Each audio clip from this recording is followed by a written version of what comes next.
Star Wars Rebels Season 3, Episode 7, Imperial Supercommandos.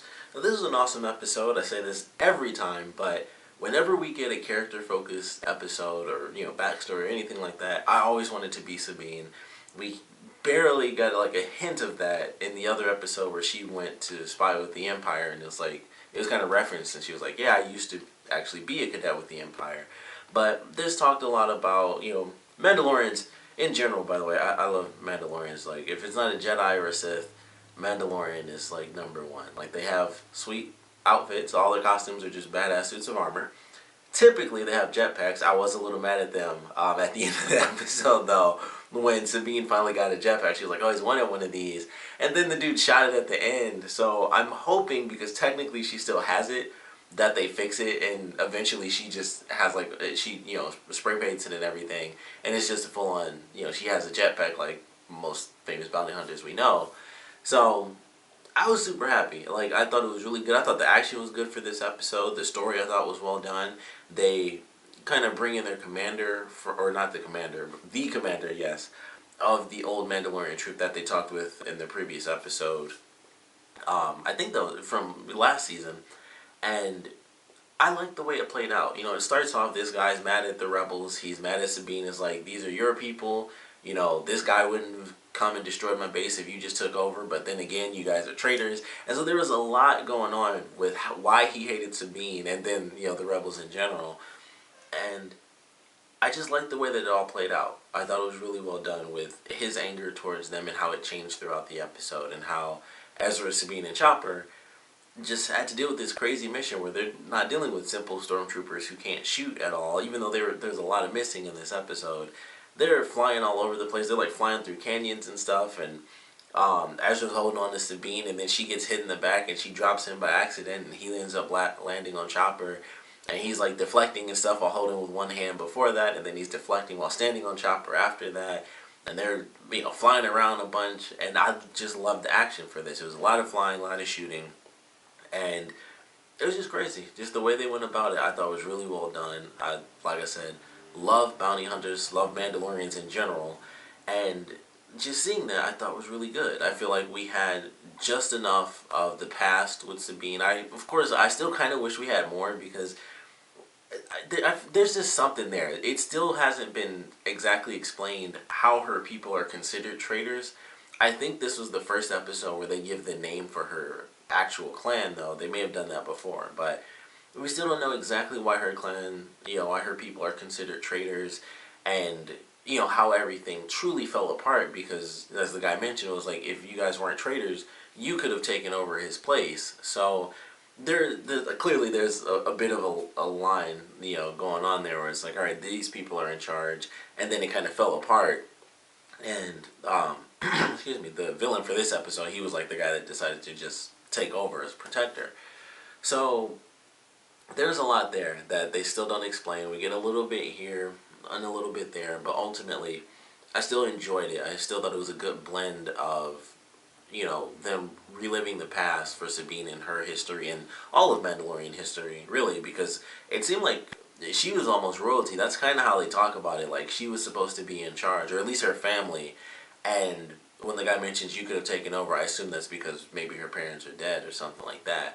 But there's a lot there. It's like a line of succession, and she was like number one in line, and then all of that fell apart when everyone decided that her clan, that was a treacherous clan or something like that. So there's still a ton of stuff there that we don't know. We still haven't gotten all the specifics, but it was still really good. Still a lot of Mandalorian stuff that was enjoyable. We got to see the Mandalorians working for the Empire and stuff. They had some interesting outfits. And like I said, I thought the action was really well done. Like, their whole trip through the canyon, I think it's probably the most unique fight they've had in the entire series.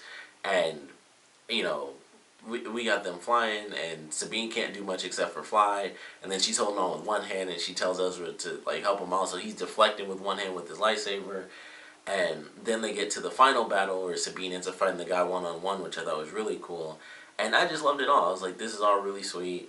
Like I said, I was a little upset at them. I was like, oh, they destroyed the jetpack at the end, because I was super happy. I was like, holy crap, she's going to have a jetpack now, and she can fly around and, do, her normal dual-wielding thing. But you know, maybe a little bit later in the season, she'll be working on it through some of the episodes, and she'll fix it up and spray paint it, and then boom, we got Sabine with a jetpack for the rest of the series. So I hope that's how it plays out, because she, like I said, she still has it. It didn't like, it wasn't about to explode and they had to toss it off. It just messed up and it can't fly right now.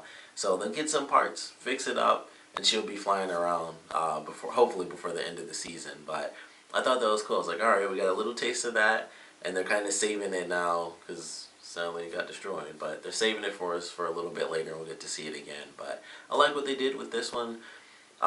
Admittedly, I feel like it was a pseudo filler episode. Like it was really, it was one of the backstory episodes, but it was like an odd half and half sort of thing where it wasn't exactly for, it was technically it was for a mission because they were going to inspect something, and then it's like, oh, we didn't know it was destroyed like this, and then it turned into like, it kind of left the Empire behind really because it became all about the Mandalorians, and technically they were working for the Empire, but everything they talked about was like, you know, you're a traitor and this traitor and Mandalorians and this clan and that clan, and it was like maybe 3 or 4 times they may have thrown in the Empire a little bit, but for the most part it was like once they came in, it was like, yeah, we're doing this for the Empire, but then all Mandalorian stuff was really what they all talked about. So I enjoyed that, and like I said, I still want more backstory.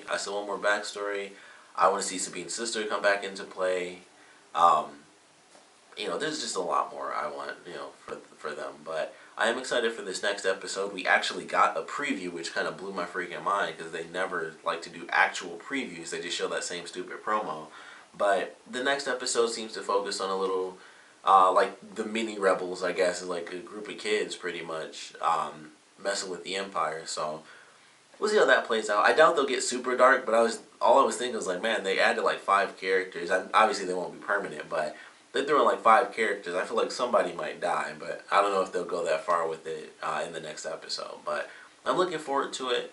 I don't think they'll do this, but I would love to see Boba Fett in here somewhere. That's the first thing I thought. Honestly, when that first group showed up, it instantly made me think of Clone Wars because he had his own little gang. And I was like, holy crap, they're about to do like young Boba Fett. He'd be a bit older now, which would be cool because he was still like, he was like Ezra's age, I think, or even younger. He was like Ezra from like season 1 in Clone Wars. So I would love to see it if they did that and he came into this show and he'd be like Sabine's age, I guess. I think they'd be around the same age. So that I would have loved. That would have been freaking sweet. I guess he would have been in like his 20s or something, or I guess even more than, yeah, he'd actually, I don't know. I mean, with this being like in between the films, I think Ezra is about the same age as Luke at this point. So yeah, he'd be about Sabine's age, maybe even a little bit older than Sabine, maybe more around, I guess he'd be more around Kanan's age actually. So I wish we got that. I don't know if they'll ever do Boba Fett, like a young Boba Fett in this, especially with them talking about how they're going to have that movie out, you know, in a couple years or whatever. But we'll see how that, you know, how it all works out. But I am excited for this next episode, of course. Definitely want to know what you guys thought about this one. So please comment below. Let me know your favorite parts, at least favorite parts. And I always ask this, so I won't bother asking again which characters you guys want to see, you know, get backstories and stuff. So I just want to know, excuse me, with this being Mandalorian based, what do you guys want to see? Like, do you want to see somehow Boba Fett gets introduced into Sabine's storyline where he's sort of, you know, he's technically he is the clone of the Mandalorian, as are all the clones now that I think about it. I never actually considered that before. But he's the clone of the Mandalorian, so he still, in a sense, belongs to those people, but he doesn't have a clan. Like, he's on his own, just like Jango Fett was when he decided to leave the clan. You know, they could easily do that. I'm sure they erased all the extended universe anyway, so I guess it doesn't matter if he ever found the original clan that he belonged to or anything like that, but maybe they could explore that a little bit. Maybe he just so happens to be in Sabine's clan or something like that.